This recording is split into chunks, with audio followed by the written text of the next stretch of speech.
Hey guys, welcome to On the Right Side. On Monday, President Trump and Robert F. Kennedy Jr. announced to the nation and the world that there is a link between Tylenol, vaccines, and autism. With that, I started to research and try to learn more about it, and noticed that with autism, there is a spectrum and there's a lot of pieces to it, which could get a little bit confusing to try to understand. And so I'd like to try to clear it up a little bit, and let's take a look here. So with the spectrum of autism, you can see that there are, you know, ADHD, anxiety, Tourette's, OCD, gifted, sensory integration disorders, auditory processing. So a lot of different pieces that could make up autism.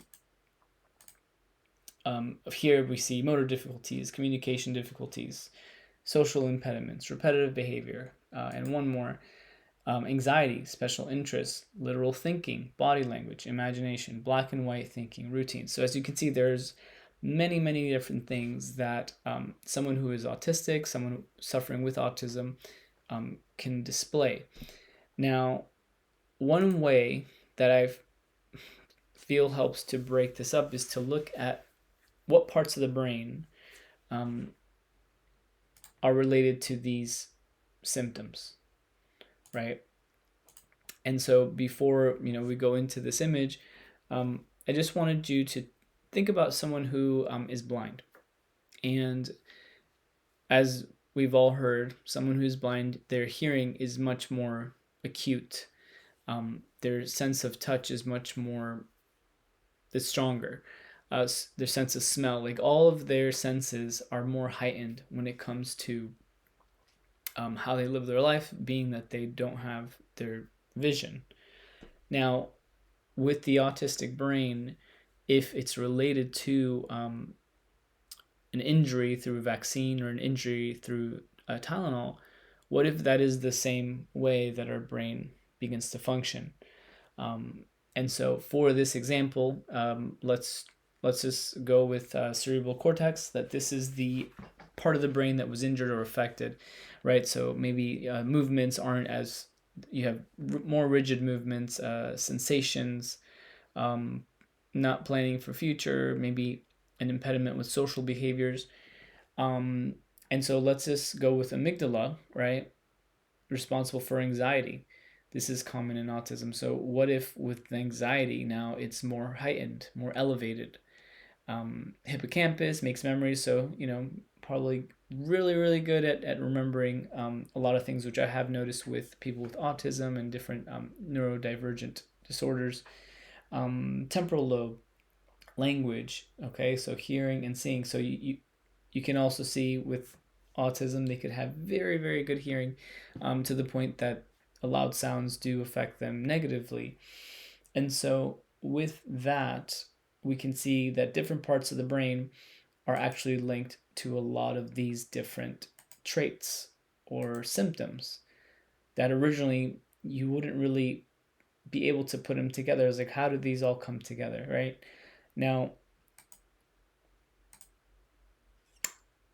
in light of what is happening with vaccines and Tylenol and pregnancy, children, and since vaccines have been going around since 1801, almost 200, well over 200 years, everyone is essentially affected. And so even though it may not be full-blown autism, there might be some issues maybe with literal thinking or anxiety, right? And things that we have dealt with just throughout our life. And what if, rather than just, because the reason I'm thinking of before I read this page a little bit, I know someone who went to their doctor. They were concerned after that briefing. They had seen some signs in their child. And let me just go back here. And so they made an appointment, right? They got a referral to get an autism test. And when they reached out to that autism clinic, they're okay, we'll set you up. We have your referral. And by the way, it is a year wait. And so, for one, the prevalence of autism, that when I heard that, it was shocking to know that, wow, there's a year wait to get an autism test. I'm not sure if it's like that everywhere, but given this news, I would expect things to ramp up with the availability. And so, in the meantime, as people are getting diagnosed and getting more help from their physicians or psychologists or psychiatrists, whoever else can help, to get people moving on this. What if there were a way to use this approach, right, of what parts of the brain are linked to these different traits, and using the power of Google, right, to find out what vitamins could help us.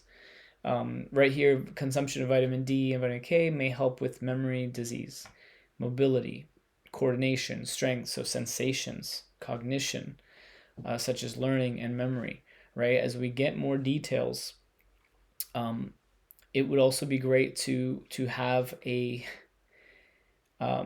kind of a track record as to what everyone else is doing in the meantime, what things are working.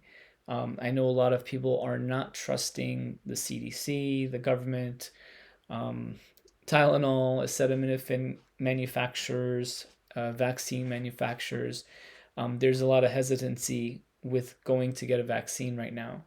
And so, in the meantime, personally, I'd like to know, what is everyone doing? What things are working for you and your family, your children. And so this would be, for me, a step in the right direction to look into vitamins that might actually help with some of these traits or problems that are associated with autism. For example, I just searched, what are good vitamins for the hippocampus? And here we go, overall brain health. So B vitamins, B6, B9, vitamin D, omega-3 fatty acids. And so these help cognitive function and memory. So just to kind of be more targeted into how to help ourselves or help those that we love that are suffering with symptoms of autism. Here's just a few more charts of the brain. And lastly, this is about 30 seconds, just to kind of go over the point of how injury or trauma could also look like autism. But here, let's take a look. So that happens sometimes when we have a stroke. A stroke. Yeah. Especially for you, your stroke was on the left side of your brain. Yeah. Yeah. Aphasia is a language impairment and not a cognitive impairment. So we always presume competence with people with aphasia, that they know what they want to say, they just can't get it out due to where their injury was in their brain. And so with that, I didn't want to. I wanted to have two videos, one with a child who is autistic and nonverbal, an adult that is autistic and nonverbal, and also something like aphasia where it's a brain injury, and kind of see the similarities between them. If when you're looking at them side by side, does it look the same? Brain, they're saying the vaccines are injuries to the brain that are causing autistic traits. So to kind of compare, and I didn't feel comfortable putting any videos of children, right? And I could not find any videos of adults that were nonverbal, and just for respect. So with that video, this was a man that he had aphasia, he had a brain injury, and as you can see, he can understand everything. He's just having trouble talking.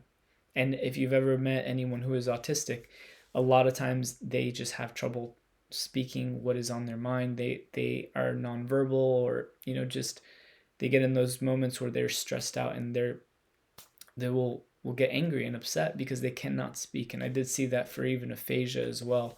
A young girl who, she had aphasia and she just couldn't get out what she wanted to say, and she was getting upset, just like I saw with an autistic child. So looking at autism as potentially brain injuries due to vaccines and Tylenol is something that has maybe opened my eyes. And other than that, just wanted to share. Hopefully, this is helpful for you, your family. And if anything, comment below if there's anything that you have done that has helped with some of these symptoms, whether it's vitamins, exercise. I'd love to hear it. But other than that, I mean, that's all I got. But thank you. Bye.